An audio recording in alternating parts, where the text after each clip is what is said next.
Yes, sir.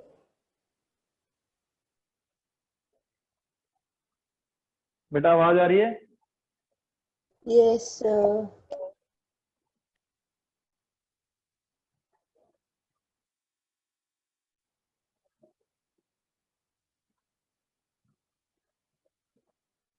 आवाज आ रही है कि बेटा? Yes, sir. ओके ओके, चलो शुरू करते हैं।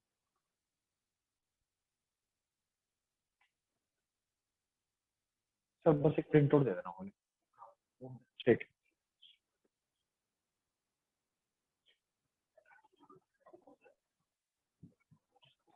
तो बेटा देखो, अगर कोई फंक्शन ऐसे डिफाइंड है कि फंक्शन x होगा अगर x की वैल्यू रेशनल है, और फंक्शन 0 है अगर x इरेशनल है, तो बताओ इस फंक्शन की कॉन्टिन्यूटी के बारे में कोई बात करते हैं। कोई भी एक रेशनल नंबर बताओ बेटा। मान लो x इक्वल टू 7 ले लिया मैंने। क्या x इक्वल टू 7 एक रेशनल नंबर होता है कि नहीं होता? बताओ। होता है। तो अगर x की वैल्यू 7 ले ली, अगर x रेशनल होता है तो आंसर क्या आता है? x ही आता है। तो इस पर आंसर कितना आ जाएगा बेटा? 7 ही आ जाएगा। क्या ये बात सही कह रहा हूं मैं? अगर मैं 7 प्लस लेता हूं, देखो ना, कॉन्टिन्यूटी चेक करने के लिए 7 प्लस, 7 माइनस और 7 तीनों चाहिए होते हैं। तो 7 प्लस जो होगा वो रेशनल नंबर होगा कि इरेशनल होगा? बताओ। Rational. कैसे पता? अरे कैसे पता? हमें क्या पता? मान लो ये 7 है, 7 से अगला नंबर रेशनल होगा कि इरेशनल होगा? हमें कोई आइडिया नहीं है कि वो रेशनल होगा कि इरेशनल होगा, हाँ या ना? तो जब हमें पता ही नहीं है कि 7 से 7 प्लस रेशनल है कि इरेशनल है, सिमिलरली हमें ये भी नहीं पता 7 माइनस रेशनल है कि इरेशनल है। अब हमें पता ही नहीं है तो हम कौन से वाला फंक्शन यूज करें? तो इसका मतलब ये तो गड़बड़ हो जाएगी अगर हमें पता ही नहीं है कि रेशनल नंबर है कि इरेशनल नंबर है। तो हम क्या करेंगे? ठीक कब होगा? ठीक कब होगा अगर 7 प्लस रेशनल हो या इरेशनल हो? चाहे रेशनल हो या इरेशनल हो, आंसर सेम आए। मतलब अगर 7 प्लस रेशनल है तो मैं यहां पे पुट कर दिया, कितना आंसर आया? 7 आया। ठीक है। और अगर ये इरेशनल होता 7 प्लस तो आंसर 0 आता। तो क्या 7 0 के बराबर है? नहीं है। तो क्या हमें करना है? जैसे अगर मैं एक एग्जांपल लूं, 7 के केस में गड़बड़ हो रही है। अगर मैं x की वैल्यू 0 लेता हूं, क्या x की वैल्यू 0 भी इरेशनल है? सॉरी, रेशनल नंबर है। बिल्कुल रेशनल नंबर है। 0 प्लस का हमें कोई आइडिया नहीं है। 0 प्लस रेशनल भी हो सकता था और इरेशनल भी हो सकता था। अगर ये रेशनल होता तो आंसर कितना आता? x ही आ जाता। बेटा अगर ये रेशनल होता तो आंसर कितना आता? x। और x है कितना? 0। और अगर ये इरेशनल होता तो आंसर कितना आना था? 0। तो इसका मतलब कोई हमें खास फर्क पड़ा नहीं। हमें कोई फर्क नहीं पड़ा कि 0 प्लस रेशनल है कि इरेशनल। क्यों? क्योंकि आंसर तो दोनों केस में क्या आ रहा है बेटा? 0 ही आ रहा है। आया ना? दोनों केस में आंसर 0 आ रहा है, चाहे ये रेशनल हो या इरेशनल हो। सेम कहानी 0 माइनस की है। 0 माइनस जो है रेशनल भी हो सकता था, इरेशनल भी हो सकता था। अगर 0 माइनस रेशनल है तो आंसर क्या आएगा? x। और x कितना है? 0। तो आंसर 0 ही आएगा। और अगर ये इरेशनल है तो आंसर कितना आ रहा है? 0 आ रहा है उस केस में भी। तो इसका मतलब यहां से हमने क्या कॉन्सेप्ट सीखा कि अगर कभी भी ऐसा क्वेश्चन फ्रेम होगा और आपसे पूछा जाए फंक्शन कहां पर कंटिन्यूअस है, तो आपने ज्यादा दिमाग लगाना नहीं है, इसको इसके बराबर रख देना है। यहाँ पे x 0 के बराबर आया तो किस पॉइंट पर फंक्शन कंटिन्यूअस है? सिर्फ x इक्वल टू 0 पर। इसके अलावा फंक्शन हर जगह क्या है बेटा? डिसकंटिन्यूअस है। ये बात समझ आ रही है?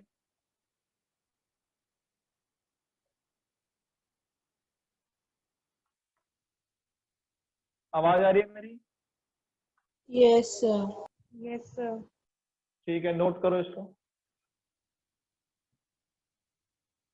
नोट कर लिया जाए।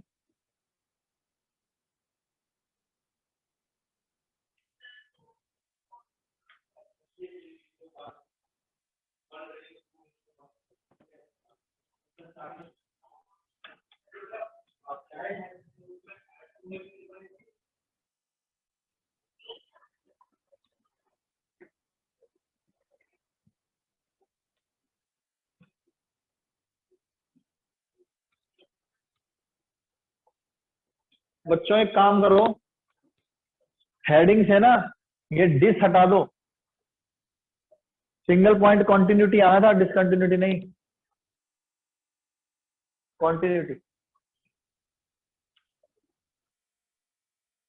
ये नोट कर लोगे तो बता देना।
कर लिया बेटा नोट? Yes, sir. ठीक।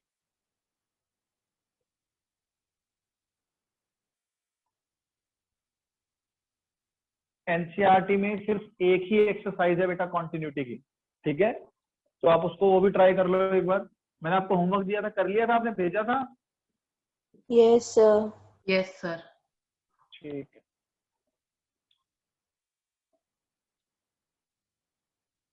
देखो, अगर क्वेश्चन ऐसा हो जाए तब क्या होगा बेटा?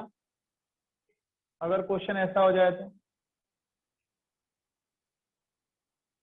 पूछ रहा है फंक्शन कहां पर कंटिन्यूस है, तो मैंने आपको क्या बताया, ज्यादा दिमाग नहीं लगाना, इन दोनों को क्या कर देना है, बराबर रख लेना है। इन दोनों को इक्वल रख दो, बस उसी पॉइंट पर फंक्शन कंटिन्यूस होगा, इसके अलावा फंक्शन हर जगह क्या है, डिसकंटिन्यूस। तो 3x-1 को किसके को रख देना है, 2 - x के, तो आ जाएगा 4x इज इक्वल टू 3। तो x की वैल्यू कितनी आ गई बेटा, 3/4 आ गई। x is equal to 3/4, x is equal to 3/4।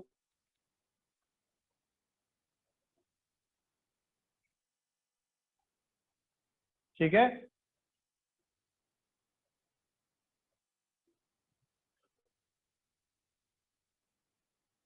बस इस x की वैल्यू पे फंक्शन कंटिन्यूस है, अदरवाइज फंक्शन क्या है बेटा, डिसकंटिन्यूस। एक छोटा सा क्वेश्चन और कर लेंगे इससे बेस्ड, बाकी फिर हम मिक्स क्वेश्चन करेंगे जो जेई मेंस आजकल के ट्रेंड में पूछ रहा है, जो एनटीए आजकल पेपर कंडक्ट करवा रहा है, उसी पैटर्न पे कुछ क्वेश्चंस करेंगे हम।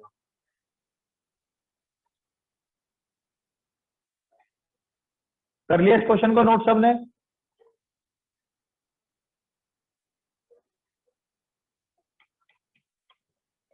Yes, sir.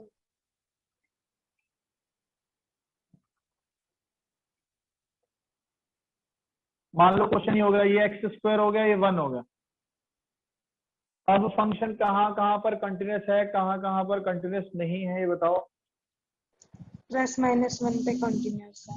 +-1 पे कंटिन्यूस है, इसके अलावा कहीं पे कंटिन्यूस नहीं है।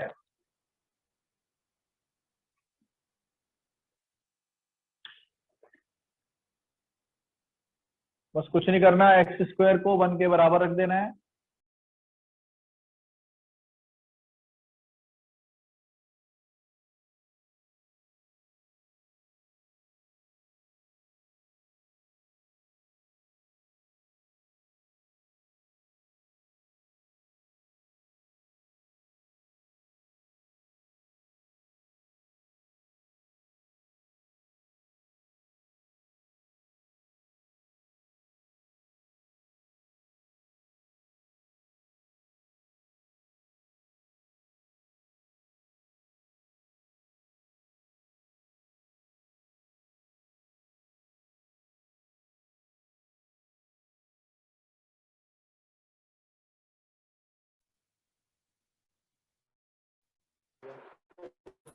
Airplane mode. हाँ बेटा, बढ़े आगे। Yes, sir. Yes, sir. चलो ठीक,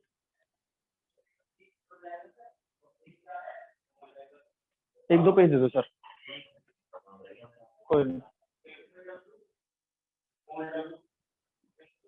चलो भाई, क्वेश्चन लिखते हैं एक।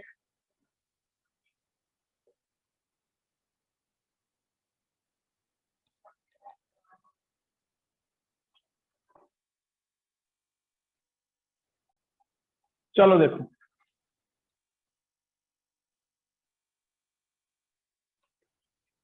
क्वेश्चन लिखो बेटा।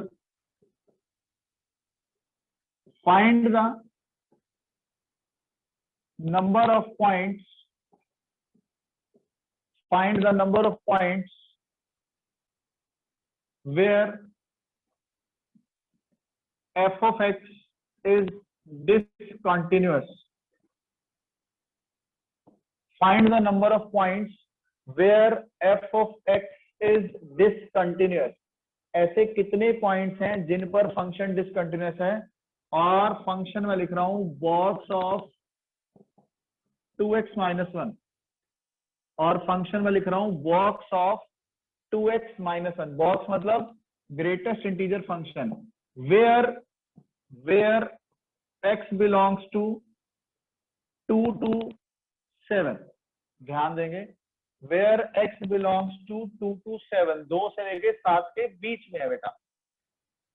तो आप क्या करेंगे, यहाँ पे x को मैं देखता हूं कि भाई अगर x 2 से 7 है तो 2x - 1 कहां से कहां बिलोंग करेगा बेटा। अगर x 2 से 7 है तो क्या हो जाएगा, 2 × 2 से 7 -1, तो कितना, 4 से 14 -1, मतलब कितना, 3 से 13। आया ना बच्चों, क्या ये बात मैंने सही लिखी है? अगर x की वैल्यू 2 to 7 है तो 2x - 1 की वैल्यू कहां से कहां जाएगी, 3 से लेके 13 तक जाएगी। हाँ या ना सिमरन, बात समझ आई है? Yes, sir. Okay Yes, okay sir. Okay okay okay. Payal मुझे ये बताएगी कि बॉक्स जो है वो दिक्कत कहां पर करता है। बॉक्स जो है वो डिसकंटिन्यूअस x की किस वैल्यू पर होता है? हर इंटीजर पे गड़बड़ होती थी, 1 Yes, पे, sir. 2 पे, 3 पे। तो इसका मतलब हमें क्या पता है, अगर कभी भी सवाल आता है बॉक्स वाला तो आपने सिर्फ इंटीजर चेक करना है कि कितने इंटीजर्स आ रहे हैं मेरी रेंज में। तो मेरी रेंज 3 से लेकर 13 में कितने इंटीजर आ रहे हैं बताओ? 3, 4, 5, 11. 7, 8, 9, 10, 11, 12, 13। तो कितने हो गए बेटा? 4, 4, 8, 3, 11। तो कितना आंसर आना चाहिए? 11 आंसर आना चाहिए कि नहीं आना चाहिए? लेकिन नहीं आएगा, लेकिन आंसर इसका 10 आएगा। मैं कारण बताता हूँ क्यों। देखो, 4 से लेके 12 तक को तो सोचना ही नहीं है, यहाँ पे तो गड़बड़ होनी ही होनी है। 4 से 12 के बीच में तो गड़बड़ होनी ही होनी है। मुझे चेक किसको करना है? 3 और 13 को चेक करना है। किसको चेक करना है? 3 और 13 को चेक करना है मुझे। अब ध्यान दो बेटा, मैंने आपको बोला था अगर जिसका लेफ्ट वाला पड़ोसी नहीं है तो उस केस में क्या करेंगे? उस पर चेक करेंगे और राइट नेबर चेक करेंगे। हाँ या ना? Yes, sir. बेटा अगर 3 पे देखना है तो 3 चेक करेंगे या 3+ चेक करेंगे, या 13 चेक करेंगे या 13- चेक करेंगे। क्यों? क्योंकि 13 का राइट पड़ोसी नहीं है और 3 का लेफ्ट पड़ोसी नहीं है। क्या ये बात सही है गलत है? हाँ या सही है ना? सर। बहुत बढ़िया बेटा। मुझे बताओ 3 का बॉक्स कितना होता है? 3 ही होता है। 3. और 3 से जस्ट बड़े का बॉक्स कितना होता है? 3. 3 होता है। वेरी गुड, ये दोनों बराबर आ गए। इसका मतलब 3 पर कंटिन्यूस हो गया, डिसकंटिन्यूस नहीं रहा। कोमल समझ आई बात? Yes, sir. अगर मैं बोलूं बॉक्स 13, बॉक्स 13 कितना होता है? 13। और 13 से छोटू का बॉक्स कितना होगा? 12. 12। क्या ये दोनों बराबर हैं? नहीं। No, sir. तो 13 पे डिसकंटिन्यूस ही रहेगा, तो ये इस खाते में आ जाए। तो अब कितने हो गए बेटा? 10 हो गए। 10 points of discontinuity, 10 points of discontinuity. 10 points हैं जहां पे फंक्शन डिसकंटिन्यूअस है। समझ आ गई बात? Yes sir. तो बॉक्स वाले क्वेश्चन में हमें गलती नहीं करनी। बॉक्स वाले क्वेश्चन को करने का तरीका बता देता हूं। एक्स दे रखा होगा, उससे इस फंक्शन की रेंज निकालो, उस रेंज में चेक करो कितने इंटीजर हैं, लास्ट वाला इंटीजर और पहले वाला इंटीजर चेक करो उन पे क्या दिक्कत आ रही है। ठीक है, यहां मैं आपको एक गुरु मंत्र दे दूं, टोटल रेंज में देख लिया करो कितने इंटीजर है, उसमें से 1 माइनस कर दिया करो। हर बार यही गड़बड़ होगी, हर बार यही गड़बड़ होगी, 1 माइनस कर दिया करो। जैसे 11 आए थे तो 10 आंसर आ जाएगा, 9 आएंगे तो 8 आंसर आ जाएगा। ठीक है, ओके सर। हाँ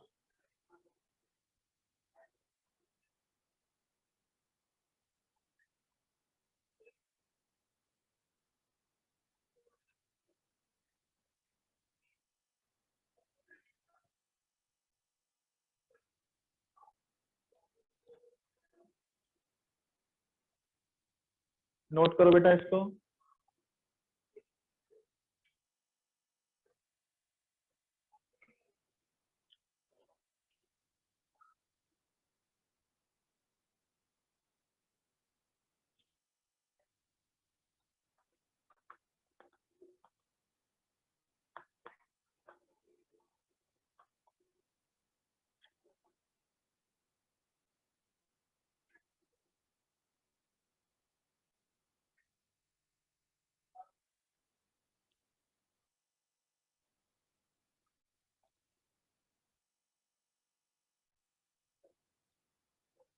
नोट कर लिया बेटा?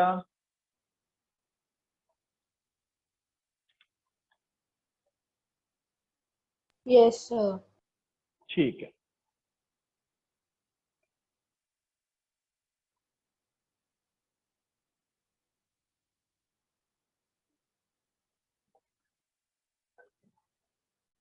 मान लो क्वेश्चन हमारे पास ये है,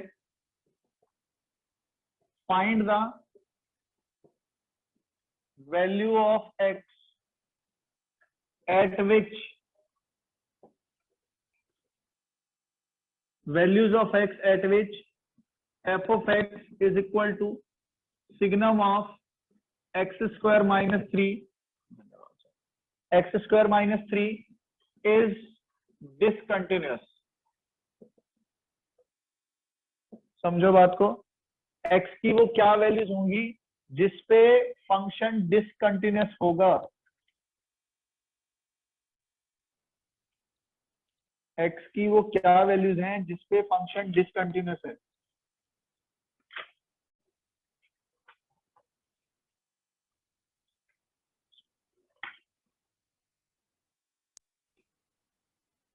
√3। प्लस माइनस √3 बेटे, शाबाश, डायरेक्शन तो सही थी तेरी। इसको 0 किया होगा बस, है ना? Yes sir. वेरी गुड, बस प्लस माइनस √3 आना था, क्योंकि एक्स स्क्वायर अगर 3 है तो एक्स कितना होगा, प्लस माइनस √3 होगा। जिसको ये बात नहीं समझ आ रही, देखो सिग्नम एक्स का ग्राफ याद आ रहा है तो यहाँ पे बड़ी सी डॉट पड़ती थी, यहाँ ऐसे बनता था ग्राफ, होता था ऐसा कि नहीं? बताओ, ऐसा होता था कि नहीं होता था? अब सिग्नम एक्स जो है वो दिक्कत कहां पर करता है? सिग्नम दिक्कत वहां करता है 0 पर। मतलब जिस एक्स की वैल्यू पर 0 आ रहा है आंसर, मतलब सिग्नम की इनपुट जहां पर 0 बन रही है वहीं पे दिक्कत होगी। क्यों? क्योंकि 0 प्लस का आंसर कितना है, 1, और 0 माइनस का आंसर कितना है, -1। तो दिक्कत कहां पर हो रही है, 0 पर। तो कभी भी सिग्नम का सवाल आता है तो आपको क्या करना है, सिग्नम के अंदर जो भी कहानी लिखी हुई है उसको 0 के इक्वल रखो। तो एक्स स्क्वायर माइनस 3 को 0 रखो, तो एक्स स्क्वायर को 3 रखो, तो एक्स कितना हो जाएगा, प्लस माइनस का √3 हो जाएगा। तो x कितना हो जाएगा, प्लस माइनस √3 हो जाएगा। क्या ये बात समझ आ रही है?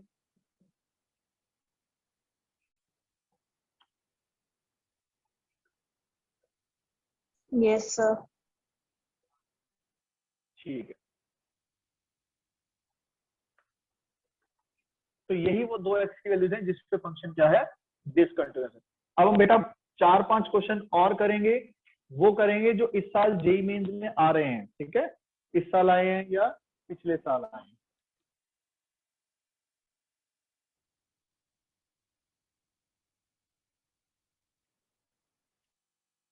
कर लिया नोट ये वाला क्वेश्चन? Yes, sir. ओके।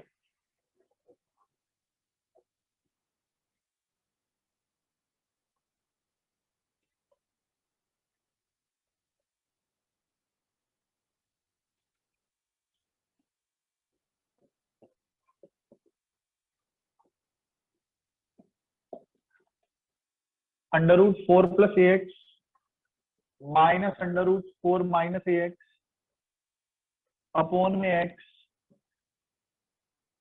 नीचे दे रखा है 3x प्लस 2 अपॉन में x माइनस 8। ये है जब x माइनस 1 से 0 है, और ये तब है जब x 0 से 1 है। बोल दिया this function is continuous, this function is continuous in -1 से 1, मतलब हर x की वैल्यू के लिए फंक्शन कंटिन्यूअस है। Then find the value of A. इस साल आया बेटा पेपर में, ए की वैल्यू बतानी है क्या होगी, तो ए की वैल्यू बतानी है क्या होगी, ठीक है। तो कंटिन्यूअस है बेटा, चेक किस पर करनी चाहिए कंटिन्यूटी? कोई बच्चा सजेस्ट कर सकता है कि सर इस एक्स की वैल्यू पे कंटिन्यूटी चेक कर लो, बाकी भी तो होगा ही होगा। 0. वंशिका 0 पर, हाँ, जहां ब्रांच चेंज होती है बस वहीं चेक करना है, इसके अलावा तो कहीं चेक करने की जरूरत भी नहीं है। एक्स को यहाँ पे 0 पुट करो, कितना आ रहा है बेटा? राइट हैंड लिमिट बताओ कितनी आ गई? 2 upon -8, 2 upon -8 that is equal to -1/4। X की वैल्यू आ गई -1/4। बताओ ये बात सही है गलत है? ये राइट हैंड लिमिट जो है लेफ्ट हैंड लिमिट के बराबर होनी चाहिए। यहाँ पे 0 पुट करो, कितना आएगा? √4 0/0 फॉर्म। 0/0 फॉर्म बन गई, तो मतलब इसको तो लिमिट लगानी पड़ेगी, इसको सॉल्व करना पड़ेगा। तो इसको सॉल्व कर लेते हैं। अंडर रूट लगा हुआ तो क्या करें, रेशनलाइज कर दें इसको। 4 + ax minus 4 - ax upon x, ये हो गया √4 + ax प्लस में √4 - ax, 4 + ax प्लस में √4 - ax। हाँ या ना बेटा, समझ आ गई? ये क्या लिखा हुआ है? a minus B a plus B, तो कितना हो जाएगा? a² minus b²। तो क्या हो जाएगा? 4 + ax -4 minus minus plus ax upon x into 4 + ax plus में √4 - ax। बताओ यहां तक समझ आ गया कि नहीं? अरे जनता समझ आया? Yes, sir. Yes sir. Yes, sir. बेटा 4 से 4 कट गया, ax + ax कितना होता है? 2ax, तो x से x भी कट गया, तो ऊपर बचा 2a, ऊपर बच गया 2a। नीचे के बारे में बात करते हैं, x को 0 रखो। √4 कितना होता है? 2। √4 कितना होता है? 2। 2 + 2 कितना होता है? 4। तो डिनोमिनेटर में आ गया 4। तो यहां से बच्चों सॉल्व करके आंसर आया a/2। यहां से सॉल्व करके आंसर आया a/2, और यहां से सॉल्व करके आंसर आया -1/4। अब फंक्शन कंटिन्यूअस है तो इन दोनों को क्या होना पड़ेगा? इक्वल होना Equal. पड़ेगा। तो a = -½ ये आपका आंसर। ऐसे ही सीधे सीधे से सवाल आते हैं जेईई में।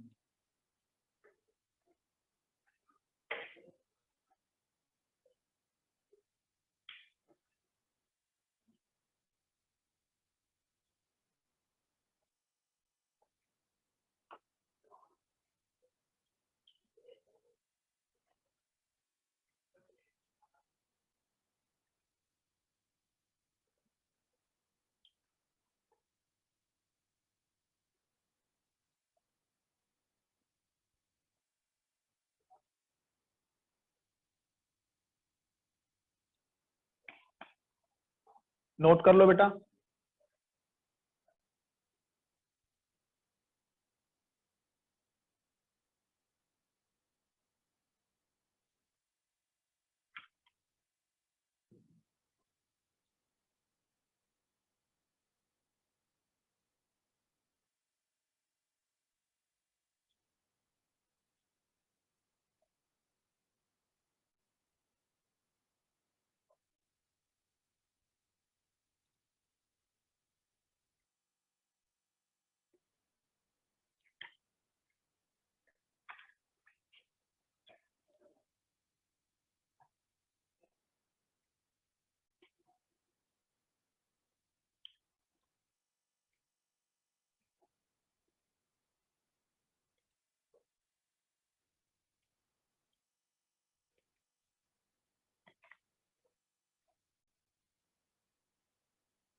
नोट हो जाएगा तो बता देना।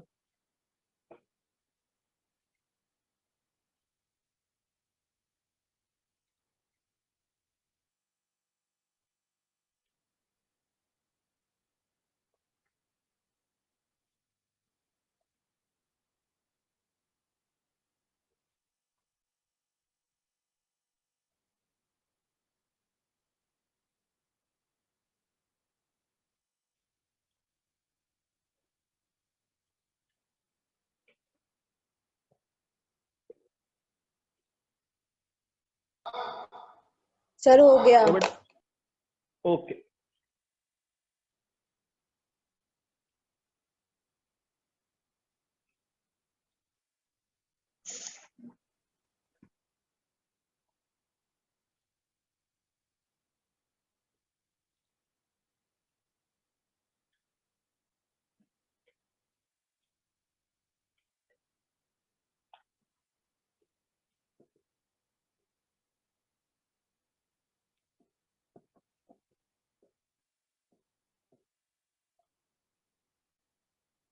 बताना है फंक्शन कहाँ कहाँ डिसकंटिन्यूस है।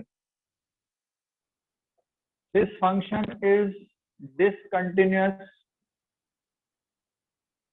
एट, ऑप्शंस हैं ऑल एक्स, एक्स कुछ भी रखो, ऑल इंटीजर्स, सी नो एक्स, ऐसी कोई एक्स की वैल्यू नहीं है जहां पे डिसकंटिन्यूस है, x which is not an integer, x which is not an integer,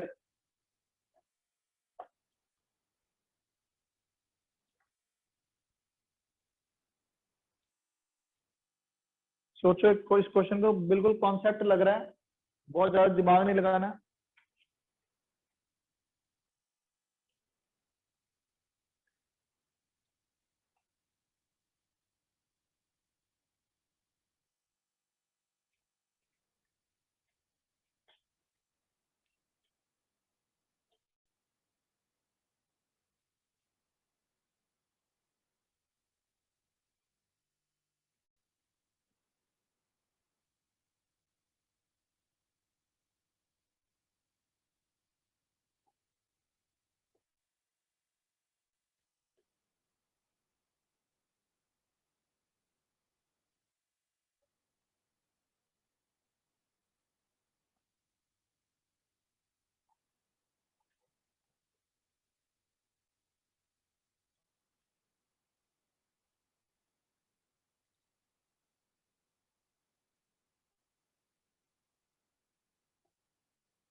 देखो बेटा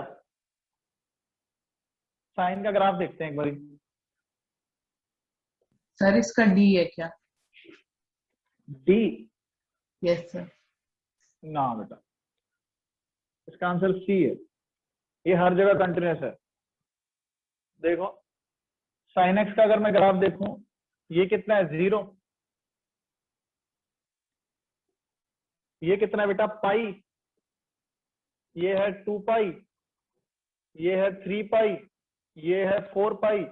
इसका मतलब हर इंटीग्रल पाई पर ये साइन की वैल्यू क्या आ रही है 0, हर इंटीग्रल पाई पर साइन की वैल्यू क्या आ रही है 0 आ रही है। पाई रखो 2 पाई 3 पाई 4 पाई 5 पाई, हर बार 0 आ रहा है। अब बॉक्स क्या देता है, ये हमेशा इंटीजर देता है, इंटीजर क्या देता है इंटीजर देता है। अब इंटीजर इंटू पाई क्या हो जाएगा, कुछ इंटीग्रल पाई हो जाएगा, और इंटीग्रल पाई पे आंसर हमेशा क्या आएगा 0। तो इसका मतलब ये जो फंक्शन एक्स है, कुछ एक्स रखते रहो, ये हमेशा 0 ही आना है। ये तो एक कांस्टेंट फंक्शन हो गया, और कांस्टेंट फंक्शन क्या होता है, ये कांस्टेंट फंक्शन हो गया। और कांस्टेंट फंक्शन क्या होता है बेटा, कंटिन्यूस ही होता है। कांस्टेंट फंक्शन तो कंटिन्यूस ही होता है, कोई दिक्कत वाली बात नहीं है, ठीक है। तो ऐसी कोई एक्स की वैल्यू की नहीं है जिसके लिए फंक्शन डिसकंटिन्यूस है, ठीक है। Yes sir. ओके, नोट करो इसको, फिर अगला क्वेश्चन देखते हैं।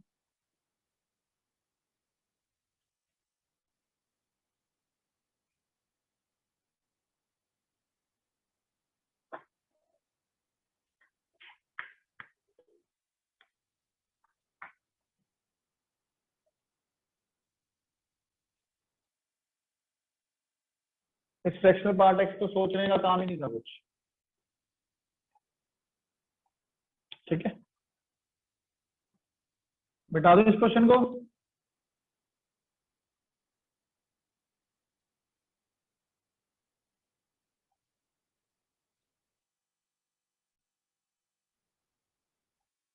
बच्चों मिटा रहा हूं इसको मैं।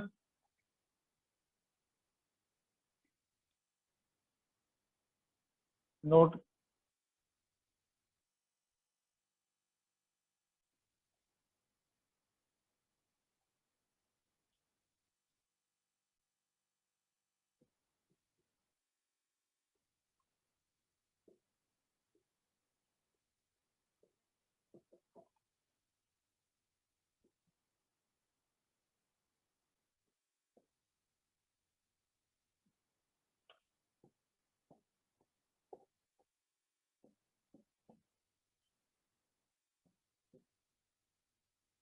function is continuous at x equal to 4. Function is continuous at x equal to 4. Find the values of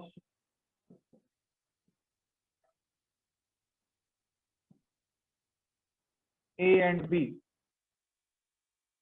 Find the values of a and b. a और b की वैल्यू बताओ क्या होगी अगर ये फंक्शन 4 पर कॉन्टिन्यूस है,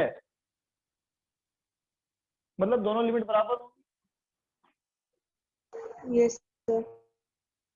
सोचो एक बार, कोशिश करो क्या कहना चाह रहा है।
देखो सबसे पहले तुम क्या करेंगे, इसको तो छेड़ना ही नहीं, तो बी लिखा हुआ इसका तो कोई काम ही नहीं है।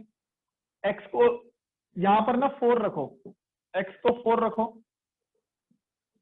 तो क्या होगा 1 plus under root 5 plus 4 minus A upon 4 minus 4 कितना होगा बेटा 0। 4 माइनस 4 कितना होगा 0। 5 प्लस 4 कितना 9, 9 का अंडर रूट कितना 3, 3 प्लस 1 कितना 4, 4 का अंडर रूट कितना 2। तो ये लिखा हुआ है 2 माइनस ए बाय 0। अब ये तो गड़बड़ नहीं हो गई, समथिंग अपॉन Yes, 0 sir. गड़बड़ हो जाएगी बेटे, समथिंग अपॉन 0 तो गड़बड़ हो जाएगी। तो क्या करें, ऐसा कुछ ए की वैल्यू हो जाए कि 0 बाय 0 बन जाए, जिससे मैं लिमिट लगा के आंसर निकाल लूंगा। तो ए की वैल्यू क्या होगी ऊपर 0 बन जाए 2. 2। तो ए को 2 होना पड़ेगा तभी आंसर निकलेगा। तो ए अगर 2 होता ना तो 0 बाय 0 फॉर्म बन जाती। ये बात समझ आ गई, एग्री करते हो इस बात से सब? ठीक है बेटा, Yes, sir. Yes sir. Okay. अब देखो, अब मेरे को लिमिट की वैल्यू सॉल्व करनी है, जो आंसर आएगा वो बस अपनी बात बन जाएगी। तो क्या करेंगे, सवाल बन गया under root 1 plus under root 5 plus X minus 2 upon में एक्स माइनस 4। हाँ या ना बेटा, मैंने इसको रेशनलाइज कर दिया। 1 plus under root 5 plus X plus 2 upon under root 1 plus under root 5 plus X plus 2। ये बात समझ आ रही है कि नहीं? ये लिखा हुआ है a माइनस बी, ये लिखा हुआ है a प्लस बी। तो a minus B into A plus B कितना, a square minus B square. तो ये आ जाएगा 1 plus 5x minus 4, 1 plus under root 5 plus X minus 4 upon x minus 4,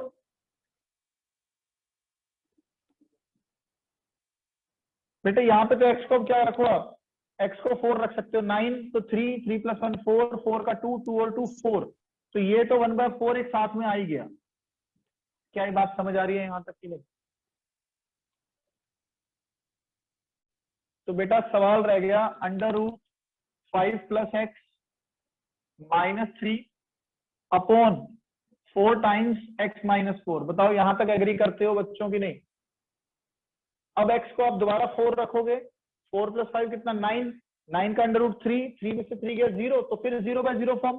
दोबारा रैशनलाइज करो इसको, दोबारा रैशनलाइज कैसे होगा, √5 plus X plus 3, √5 plus X plus 3, solve करेंगे तो कितना आ जाएगा, 5 plus X minus 9 upon 4 into √5 plus X plus 3 into में x माइनस 4।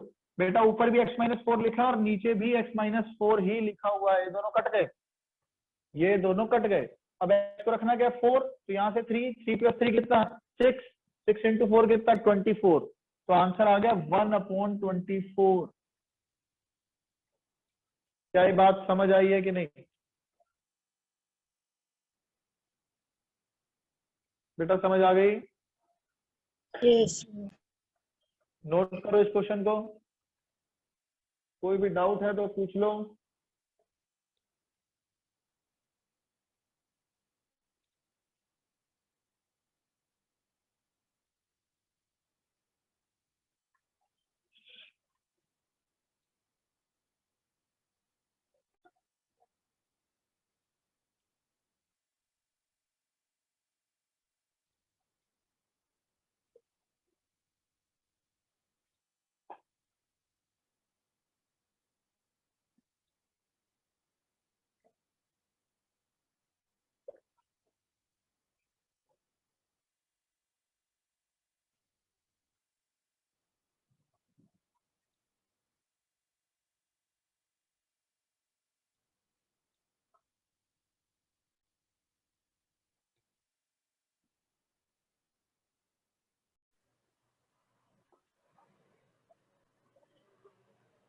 सर 3।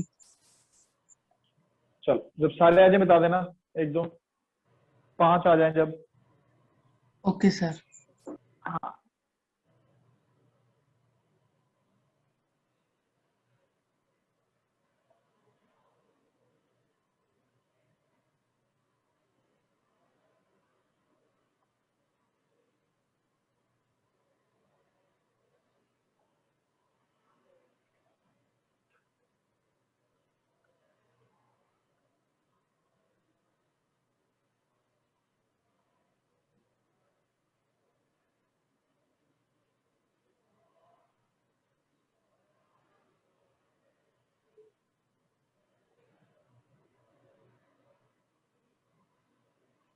सर आ गए।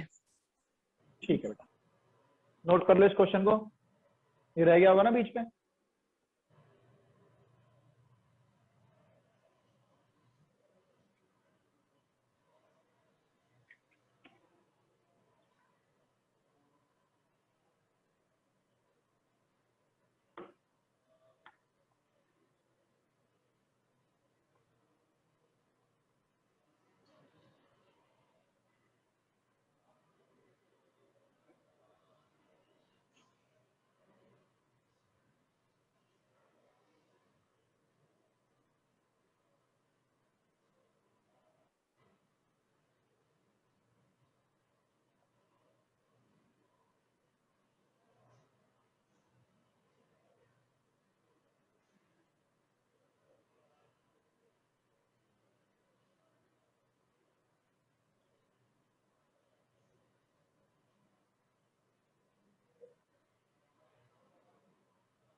नोट हो जाए तो बता देना।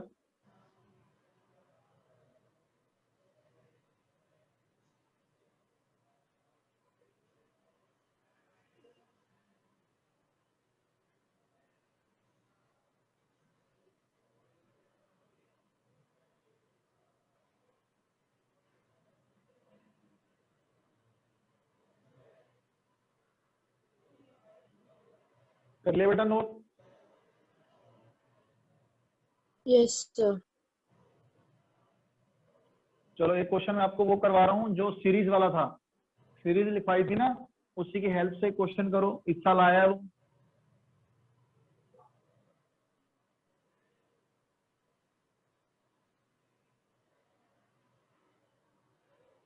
क्वेश्चन ये है, एफ ऑफ एक्स दिया हुआ है A plus B cos X plus C sine X upon में एक्स स्क्वायर, और बोल रखा है is continuous at X equal to 0, X equal to 0 पे कंटिन्यूअस है, देन द वैल्यू ऑफ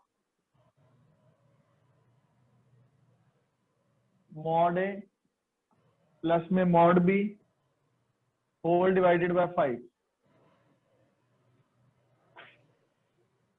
कह रहा है कि अगर a plus B cos X plus C sine X upon X square continuous है एक्स इक्वल टू 0 पर, ओहो एक इंफॉर्मेशन कम दे दी, ग्रेटर देन 0, रुको रुको रुको, ये ग्रेटर देन जब x ग्रेटर देन 0 के लिए है, और 9 है जब x लेस देन 0 है। बोल दिया function is continuous at x equal to a, और ये भी x इक्वल टू 0 पे फंक्शन कंटिन्यूअस, ये भी बोल दिया। Then find the value of mod a plus mod b upon 5। Numerical type question बन गया है। तो हमें क्या पता था ऐसे क्वेश्चंस में क्या करना होता है बेटा, एक सीरीज एक्सपेंशन लिखनी होती है। तो सीरीज एक्सपेंशन लिखते हैं तो कितना हो जाएगा, a प्लस कॉस एक्स कितना होता है 1 minus X square by 2 factorial. Simran इसके बाद एक्सपेंशन करने की जरूरत है कि नहीं है? No, sir. नहीं है। क्यों? क्योंकि डिनोमिनेटर में सबसे बड़ी पावर x की पावर 2 है, प्लस में c into x minus x cube होता था, वो लिखने की जरूरत नहीं है, डिवाइडेड बाय एक्स स्क्वायर। अब ध्यान दो, जो एक्स स्क्वायर से नीचे वाली पावर जो होती हैं उनको क्या कर देते हैं हम 0 के बराबर। तो लिख लेते हैं, पहले कांस्टेंट अलग लिख लो, a प्लस बी, एक्स का कोफिशिएंट लिख लो सिर्फ c है, और एक्स स्क्वायर का कोफिशिएंट लिख लो अपॉन में क्या एक्स स्क्वायर। अब मुझे ये बताओ एक्स स्क्वायर से नीचे वाले सभी कोफिशिएंट्स की वैल्यू क्या होनी चाहिए 0। तो एक तो a प्लस बी 0 होगा, एक c की वैल्यू 0 होगी, और जो एक्स स्क्वायर का कोफिशिएंट होता है वो क्या होता है, लिमिट की वैल्यू होती है। तो जो माइनस बी बाई 2 है वो क्या होगी, लिमिट की वैल्यू, और लिमिट की वैल्यू कितनी है 9। तो b की वैल्यू कितनी आ गई बेटा -18। अगर b -18 है तो a भी कितना होगा +18। बेटा अगर b -18 है तो a कितना होगा +18 होगा कि नहीं होगा, बताओ। होगा। तो पूछा क्या है, mod a plus mod b by 5, 18 plus 18 by 5, तो 36 बाय 5 आपका आंसर आ जाएगा 7.2। क्वेश्चन समझ आया कि नहीं? आसान है ना अब तो?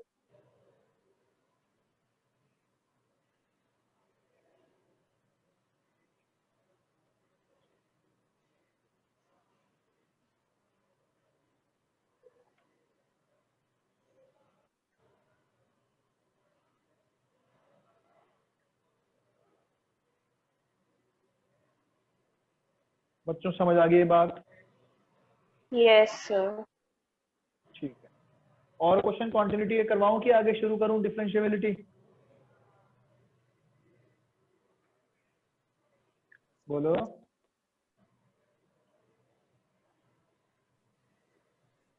बताओ बेटा, करवा दूं? सर आप हमें दे दो, हम मतलब बाद में ट्राई कर लेंगे और फिर नेक्स्ट चैप्टर स्टार्ट करवा देंगे। चलो ठीक है, फिर मैं आपको हैंड रिटन लिख के भिजवा देता हूँ ग्रुप पे। Okay Yes, sir. ओके। इसी के साथ ही है वो चैप्टर, डेरिवेबिलिटी, कुछ अलग नहीं है, कंटिन्यूटी आनी जरूरी है। मिटा दो इसको, नो सर अभी लिखें। लिख लो लिख लो लिख लो।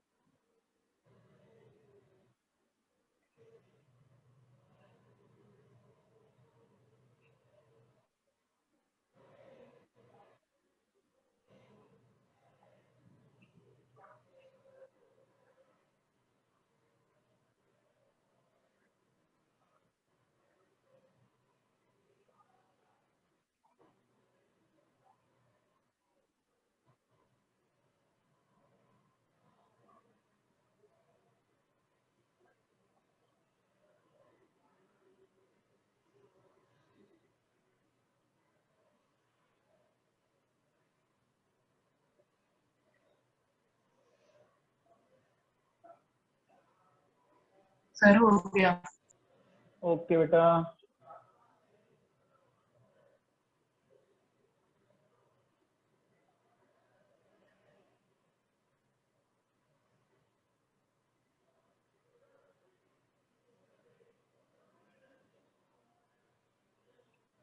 चलो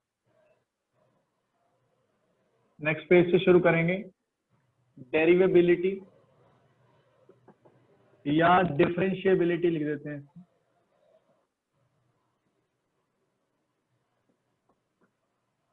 डेरिवेबिलिटी या इसको बोल देते हैं डिफरेंशिएबिलिटी, ठीक है।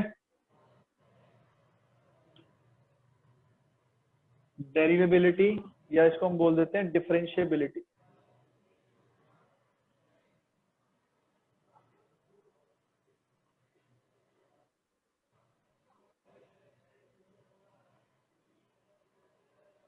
डेरिवेबिलिटी या डिफरेंशिएबिलिटी,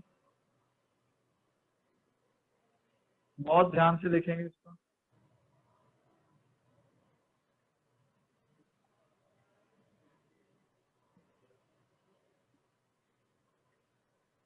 मान लो ये ग्राफ बनाया हमने और इस पे बैठे हुए 3 पॉइंट्स ले लिए मैंने।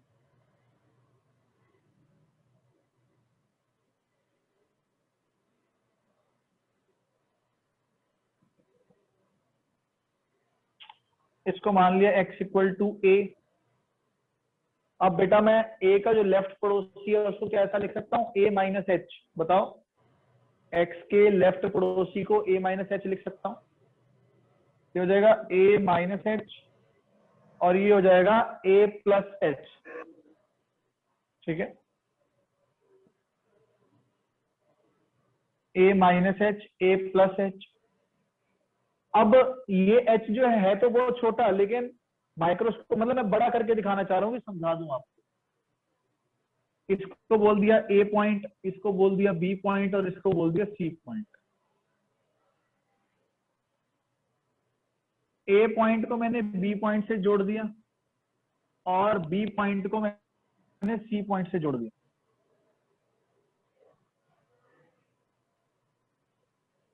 a पॉइंट को मैंने b पॉइंट से जोड़ दिया और b पॉइंट को c पॉइंट से जोड़ दिया।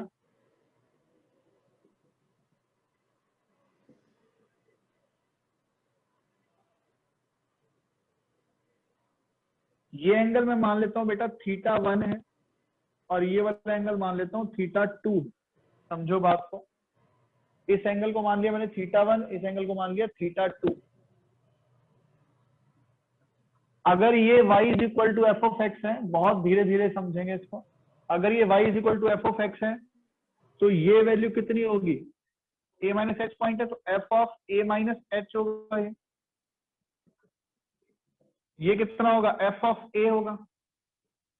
और ये कितना होगा, f of a plus H होगा। आई बात समझ के नहीं? तो ये लेंथ कितनी होगी बेटा, ये पूरी f of a plus H है, ये f ऑफ a है तो ये कितनी होगी, f f of a of plus h a minus plus H minus f of a। Very good. Similarly ये लेंथ कितनी होगी, f of a minus f of a minus H.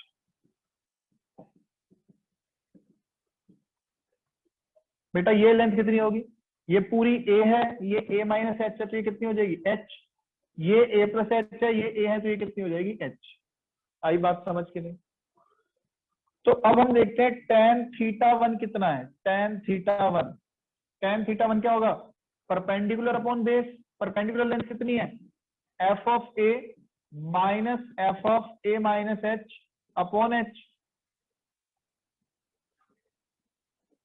tan theta to कितना होगा? F of A plus H minus F of A upon H. क्या ये बात सही है कि नहीं? अब tan थीटा देता क्या बेटा? dy by D x. तो ये इसका मतलब स्लोप है ये। क्या है ये? स्लोप है। स्लोप है।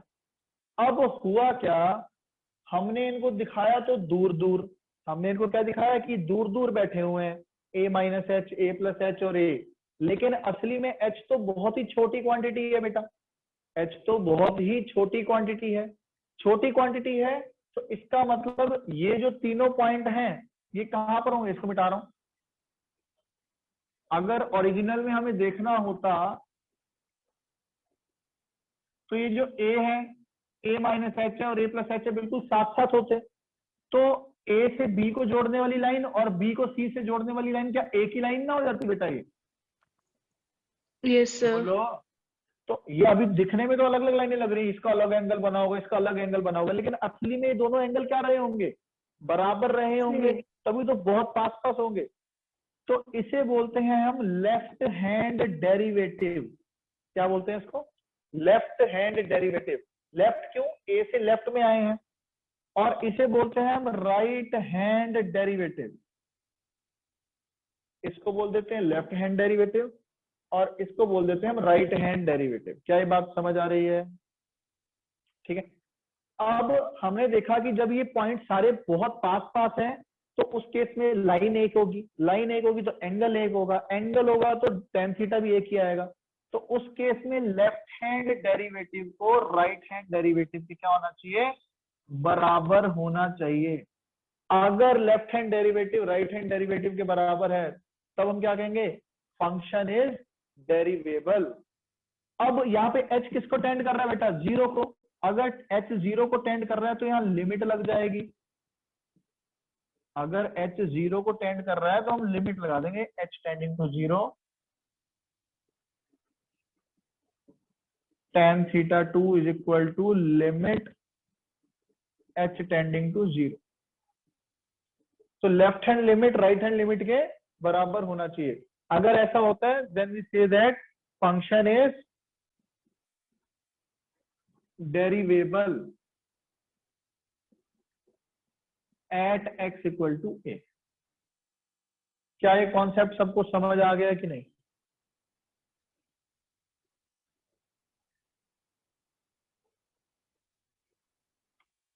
ठीक है। Yes, sir. ओके, नोट करो।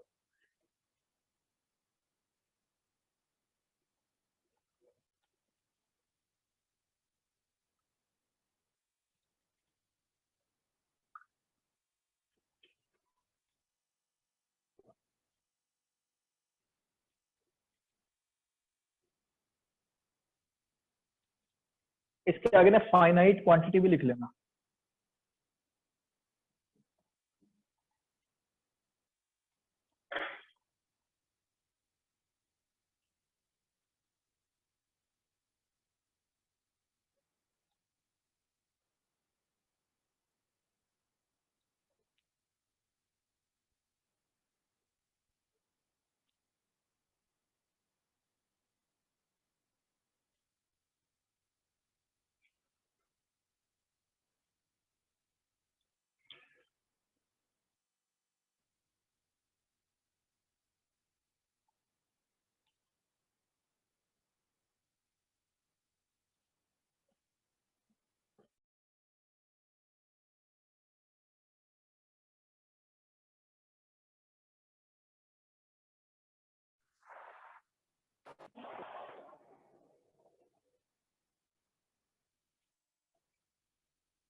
नोट हो जाएगा तो बता देना।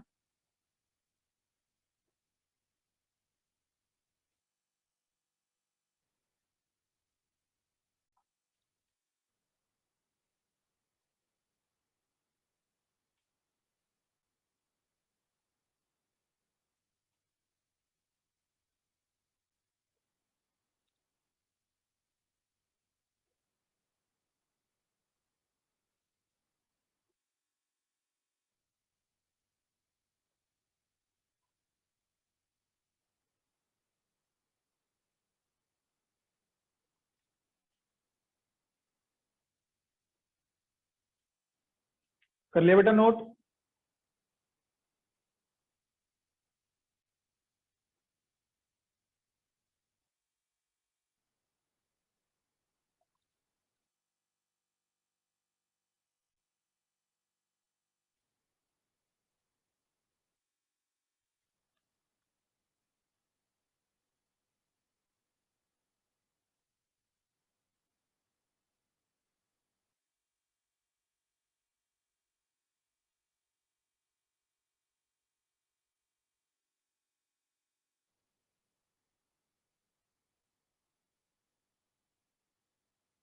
चलो देखो, अगर मान लो, नोट करके लिखेंगे,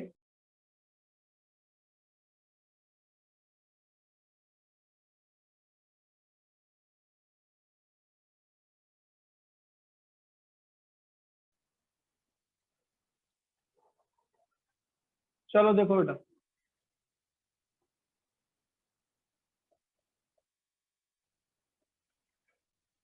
अगर if function is differentiable at x equal to a, अगर कोई फंक्शन किसी पर्टिकुलर x की वैल्यू के लिए डिफरेंशिएबल है, then it must be continuous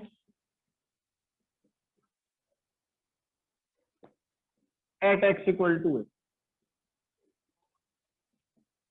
वो बोल रहा है कि अगर function x equal to A पर डिफरेंशिएबल है तो कंफर्म वो कंटिन्यूअस भी होगा।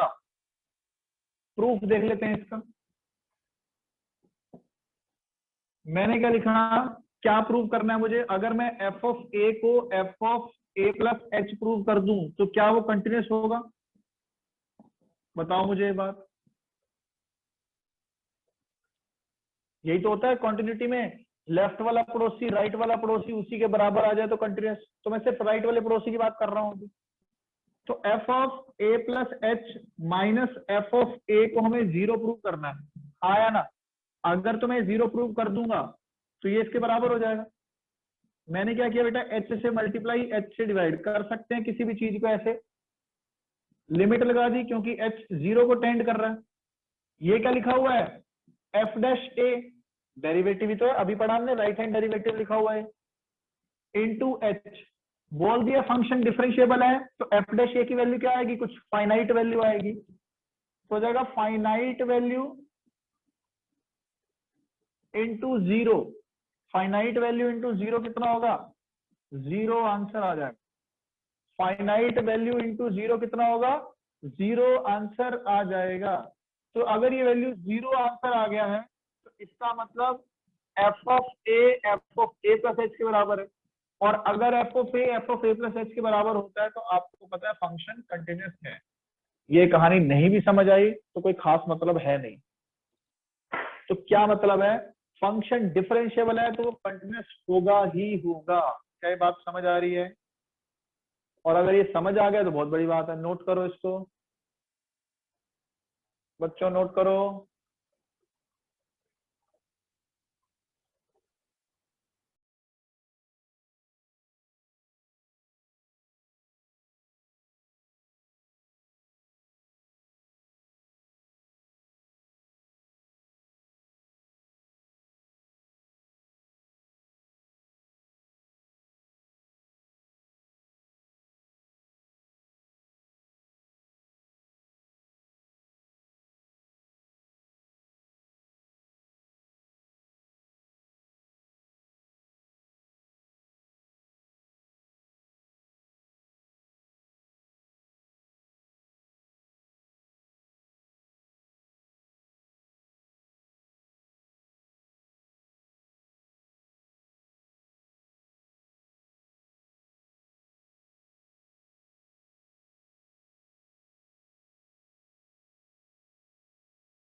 बच्चों नोट हो गया क्या, बताओ?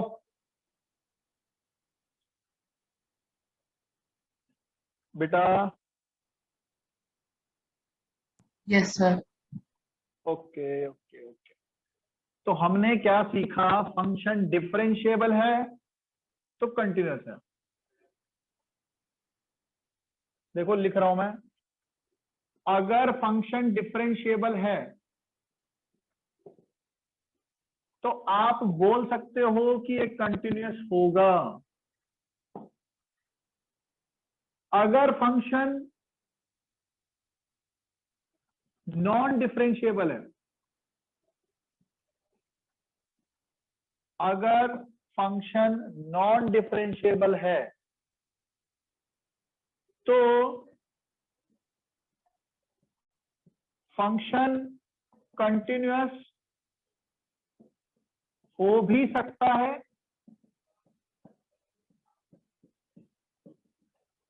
नहीं भी हो सकता है। समझो बात को बेटा। अगर फंक्शन डिफरेंशिएबल है तब तो मैं श्योर हूं कि फंक्शन कंटिन्यूअस होगा ही होगा। अगर फंक्शन नॉन डिफरेंशिएबल है तब मैं श्योर नहीं हूं कि क्या होगा, लेकिन ऐसा भी हो सकता है, कंटिन्यूअस भी हो सकता है और डिसकंटिन्यूअस भी हो सकता है, दोनों काम हो सकते हैं। क्या ये बात समझ आ रही है? लेकिन अगर आपको पता है फंक्शन डिसकंटिन्यूअस है, अगर आपको पता है फंक्शन डिसकंटिन्यूअस है तो आप सीधा सीधा बोल सकते हो फंक्शन नॉन डिफरेंशिएबल रहा होगा। बच्चों ये बात समझ आई? देखो क्या है, डिफरेंशिएबल होने के लिए सबसे पहली कंडीशन है फंक्शन का कंटिन्यूअस होना। डिफरेंशिएबल होने के लिए फंक्शन को सबसे पहले कंटिन्यूअस होना पड़ेगा। ठीक है? अगर कंटिन्यूअस है तो, अगर फंक्शन कंटिन्यूअस है तभी वो डिफरेंशिएबल होगा, जरूरी नहीं है, लेकिन अगर कंटिन्यूअस है डिफरेंशिएबल नहीं है, ये भी पॉसिबिलिटी है। ठीक है बात? तो उल्टी डायरेक्शन ही सोचना ज्यादा अच्छा है। डिफरेंशिएबल है तो कंटिन्यूअस होगा ही होगा, और अगर डिफरेंशिएबल नहीं है तो दोनों पॉसिबिलिटीज हो सकती हैं। मैं एग्जांपल लेके बताऊं इसका? एग्जांपल लेके बताता हूं, इतना नोट करो, फिर मैं एग्जांपल से बताता हूं। बेटा नोट कर लो, एग्जांपल से बताता हूं। सेकंड वाला केस बताता हूं, एक बारी सेकंड वाला केस बताता हूं।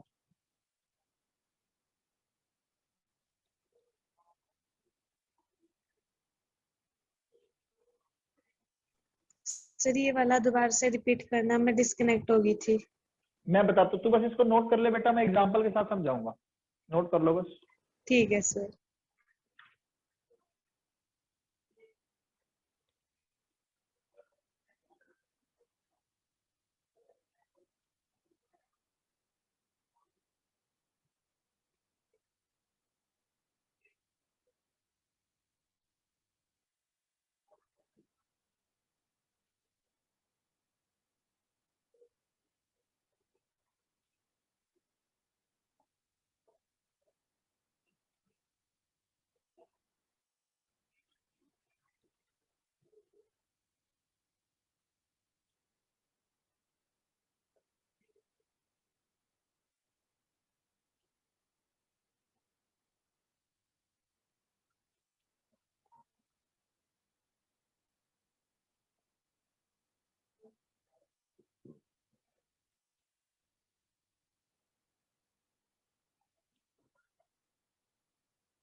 नोट हो जाए तो बता देना बेटा। सर हो गया। सबने कर लिया ना? कोमल तूने कर लिया बेटा? Yes sir. ठीक है। अब मैं दो ग्राफ बना रहा हूं। पहला ग्राफ तो बना रहा हूं y is equal to mod x का।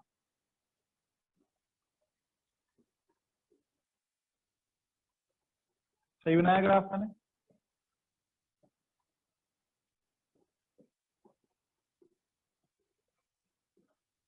और एक ग्राफ बना रहा हूं मैं y is equal to cos x का।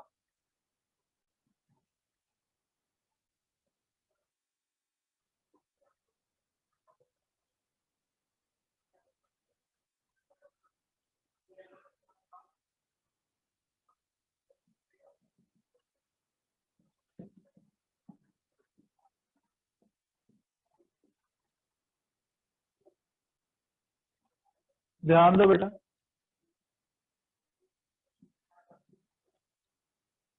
x इक्वल टू 0 को देखो इस वाले केस में, बताओ x इक्वल टू 0 पे फंक्शन कॉन्टिन्यूस है कि नहीं है? कॉन्टिन्यूस है, क्योंकि पेन उठाना नहीं पड़ रहा। x इक्वल टू 0 पे पेन उठाना नहीं पड़ रहा। क्या यहां पर भी x इक्वल टू 0 पे फंक्शन कॉन्टिन्यूस है? बिल्कुल कॉन्टिन्यूस है। Yes, यहां sir. पर भी पेन उठाना नहीं पड़ रहा। ठीक है, ये दोनों x इक्वल टू 0 पे हैं, कॉन्टिन्यूस। अब ध्यान देते हैं, लेकिन डिफरेंशिएबल है कि नहीं है ये देखते हैं बात। डिफरेंशिएबल है कि नहीं है ये देखते हैं बात। 0 प्लस की बात करो, 0 प्लस की, 0 से बड़े के लिए। तो 0 से बड़े के लिए टेंजेंट कैसे बनेगा? dy बाई dx, ये बनेगा बेटा। और आपको दिख रहा है एंगल कितना है? 45 डिग्री। तो यहाँ पे tan 45 डिग्री कितना आ जाएगा बेटा? 1। तो 0 प्लस के लिए स्लोप कितनी आ रही है? 1। 1. 0 माइनस के लिए बात करते हैं, ये हो गया 0 माइनस। 0 माइनस एंगल कितना हो गया? 135 डिग्री। एंगल कितना हो गया? 135 डिग्री। और tan 135 डिग्री कितना होता है? -1। tan 135 डिग्री कितना होता है बेटा? -1 होता है। तो इसका मतलब इसका जो राइट हैंड डेरिवेटिव है वो तो आ रहा है 1, और लेफ्ट हैंड डेरिवेटिव कितना आ रहा है बेटा? -1। इसका मतलब दिस फंक्शन, या लिख देता हूं, mod of x is not differentiable at x equal to 0। क्या ये बात सबको समझ आई है? हाँ या ना? Yes, sir. अगर मैं x इक्वल टू 0 की बात करूं बेटा, यहां पर कॉन्टिन्यूस है, ही है, डिफरेंशिएबल भी है, स्मूथ कर्व है बेटा, स्मूथ कर्व। क्या है? स्मूथ कर्व है। तो यहाँ पे dy बाई dx कितना आ रहा है बेटा? 0 आ रहा है। फंक्शन डिफरेंशिएबल है x इक्वल टू 0 पर। हाँ या ना? तो फंक्शन कंटिन्यूअस दोनों थे, लेकिन एक डिफरेंशिएबल है, एक नॉन डिफरेंशिएबल है। तो फंक्शन कंटिन्यूअस है तो जरूरी नहीं है फंक्शन डिफरेंशिएबल होगा, लेकिन अगर फंक्शन डिफरेंशिएबल है तो जरूरी है फंक्शन कंटिन्यूअस भी होगा। अब मेरी बात समझ गए हो कि नहीं? बोलो। Yes, sir. ठीक है, बनाओ इसको, एक बार नोट करो।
कर लिया बेटा नोट?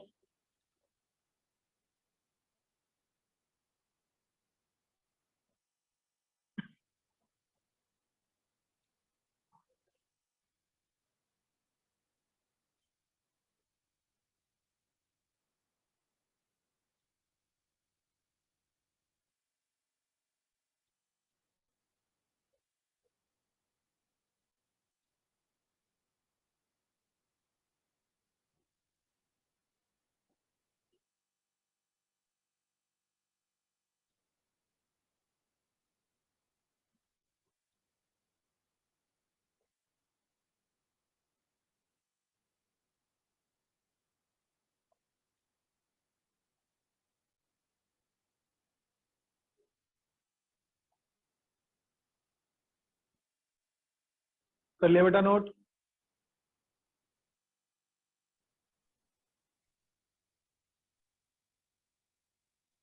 Yes, sir.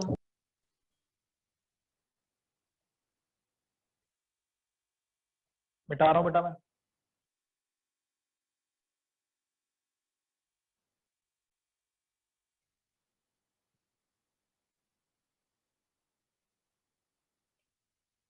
तो अब एक देसी बात करते हैं, देसी सी। जैसे y is equal to mod X है,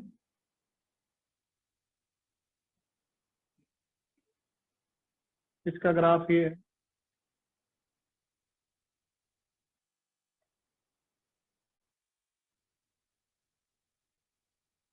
ये एक्स एक्सिस हो गया आपके पास, ये y एक्सिस हो गया। तो ग्राफ बनाने के बाद हमें देखना है कि चोंच कहां पे बन रही है, चोंच या शार्प एज बोल दोगे, चोंच कहां बन रही है।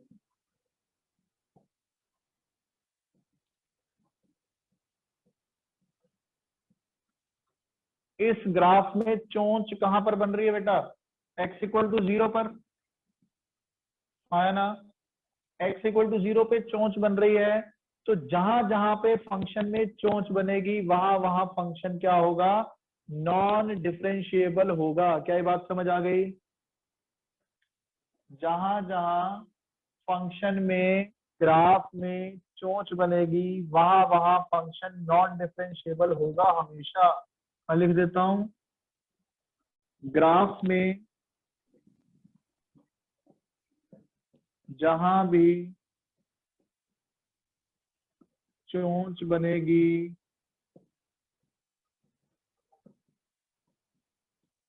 वहां फंक्शन नॉन डिफरेंशिएबल होगा।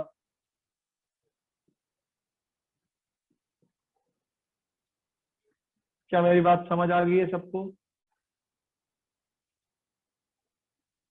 Yes, sir. ठीक है, ये है नॉन डिफरेंशिएबल पॉइंट्स देखने का एक तरीका, कि जहां जहां चोंच बनेगी वहां वहां फंक्शन नॉन डिफरेंशिएबल होगा।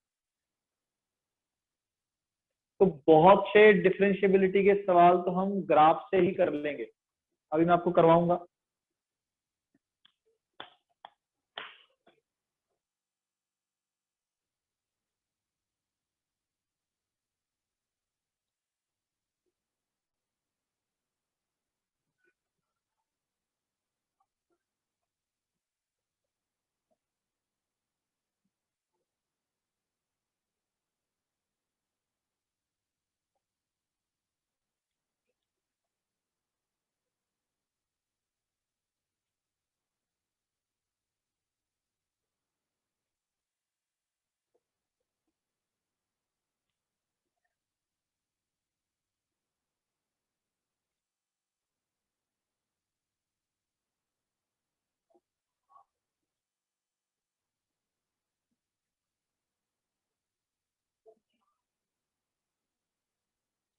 लिख लिया बेटा?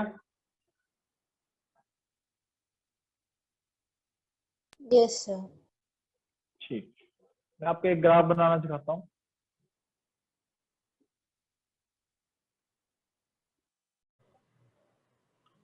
जैसे मान लो मैं लिख रहा हूं F of X is equal to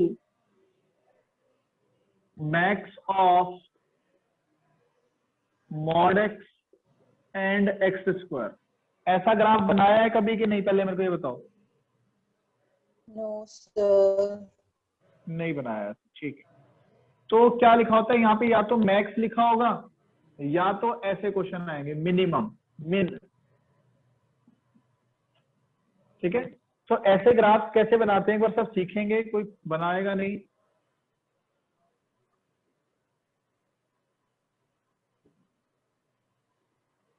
आपने क्या करना है, दोनों ग्राफ को एक ही ग्राफ पे बना देना, दोनों फंक्शंस के ग्राफ को एक ही पे बना देना है आपको। ये हो गया y is equal to X square का ग्राफ, और ये हो गया y is equal to mod X का ग्राफ। ये पॉइंट क्या है बेटा 1,1 और ये पॉइंट क्या है -1,1। सही है। अब कौन सा ग्राफ बनाए? मैक्सिमम वाला बना लेते हैं। मैक्सिमम का मतलब क्या होता है? इन दोनों ग्राफ में जो ग्राफ ऊपर है, इन दोनों ग्राफ में जो ग्राफ ऊपर है वो रख लो, नीचे वाला मिटाते जाओ। अब देखो बेटा, यहां से लेके यहां तक कौन सा ग्राफ ऊपर है? y = x² ऊपर है, तो नीचे वाला ग्राफ मिटा देंगे। ग्राफ मिटाएंगे नहीं, ये इसको बोल देते हैं y = mod x। तो जो ग्राफ ऊपर है उसको रख लेते हैं। यहां पे कौन ऊपर है? ये ऊपर है, यहां पे ये ऊपर है, और यहां पे ये ऊपर। मैक्सिमम में ऊपर वाला ग्राफ रखना है, मिनिमम में नीचे वाला ग्राफ रखना है। इसका मैं अगर एक ग्राफ और बना के दिखाऊंगा आपको, फाइनल ग्राफ, वो कुछ ऐसा होगा।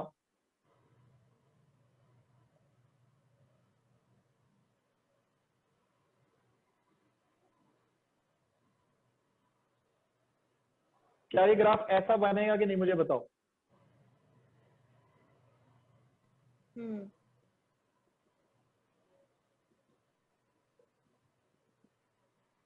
जनता सही लिखा है कि नहीं? Yes, sir. अब ये देखो चोंच कहाँ कहाँ पे बन रही है। एक चोंच ये रही, एक चोंच ये रही, एक चोंच ये रही। तो 3 ऐसी x की वैल्यूज हैं जहां पर चोंच बन रही है। मतलब x = -1, x = 0 और x = 1।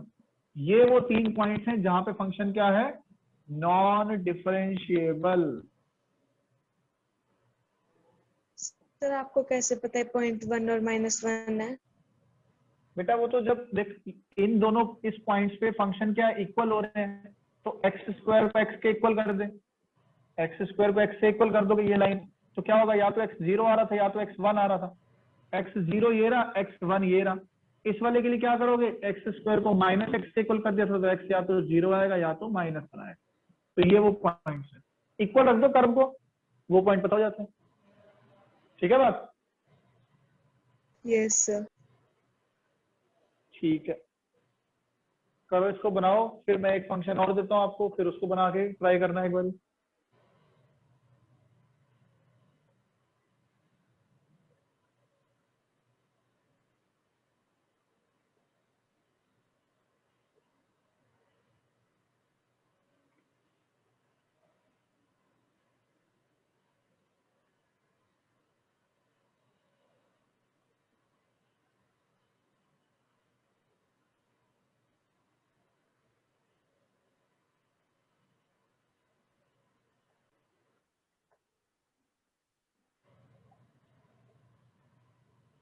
कर लिया नोट?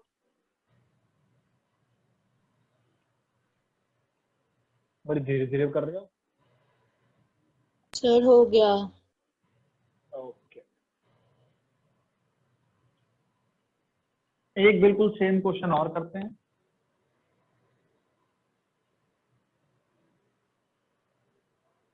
मैं लिख रहा हूं y = maximum of sin x और cos x। x जो है वो 0 से 2π के बीच की बात हो रही है। Maximum of sin x cos x, और x जो है वो 0 से 2 की बात हो रही है। तो इसका ग्राफ बनाते हैं 0 से 2π में।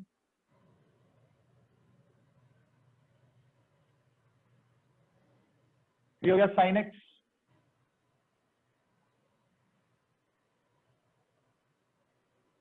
और ये हो गया cos x। ठीक है, ये हो गया बेटा cos x का ग्राफ, ये हो गया sin x का ग्राफ। अब मुझे बताओ sin x और cos x बराबर कब कब होते हैं 0 से 2π में? sin x और cos x कब कब बराबर होते हैं? जब tan x की वैल्यू 1 होगी। चलो मैं स्टेप खा गया। sin x by cos x 1 हो गया। जब tan x 1 होगा, और tan x वैल्यू 1 कहाँ कहाँ पर? एक 45 और एक 225। tan की वैल्यू पॉजिटिव कहाँ कहाँ होती है? फर्स्ट और थर्ड क्वाड्रेंट में। तो ये कितना हो गया? π/4। और ये वाली वैल्यू जहाँ पे दोनों इक्वल हुआ है ये हो गई 5 पाई/4। क्या ये बात सही कह रहा हूँ? अब मुझे क्या चाहिए, मैक्सिमम, तो मतलब कौन सा ग्राफ, ऊपर वाला बस।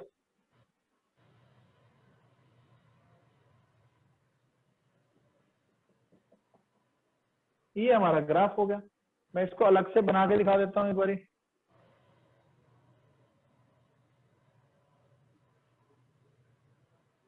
तो हमारा ग्राफ कैसा बना, ये आया,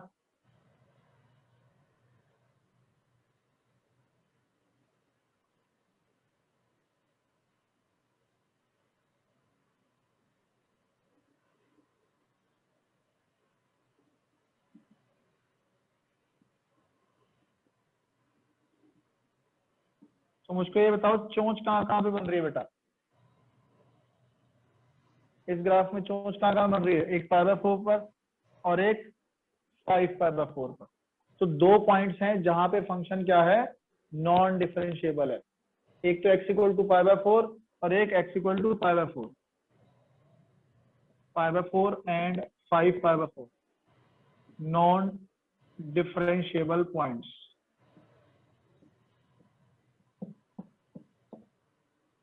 बात समझ आ गई है? कॉन्सेप्ट समझ आ रहा है कि नहीं मुझे ये बताओ पहले। Yes, sir. ठीक है, बनाओ इस ग्राफ को, अच्छे से बना लो।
बच्चों नोट कर लोगे तो बता देना।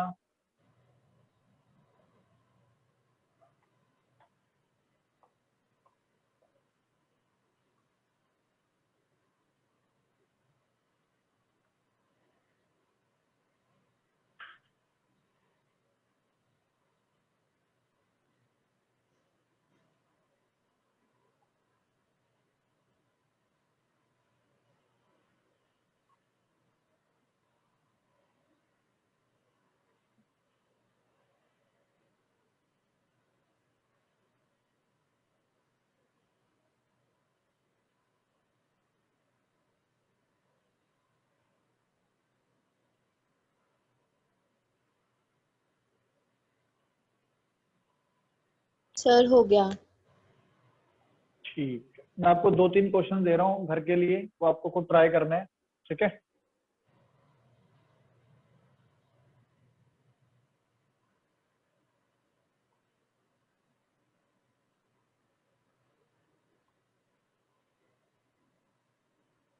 ऐसी टाइप के बिल्कुल।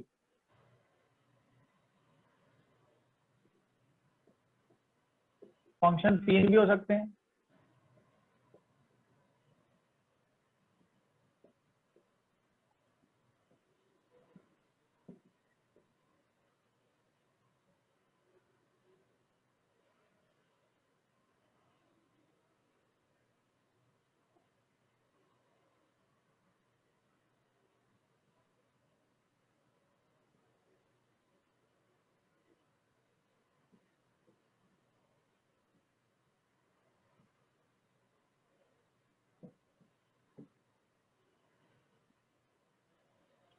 ये 3 क्वेश्चन हैं आपके होमवर्क, इनको करना है आपको।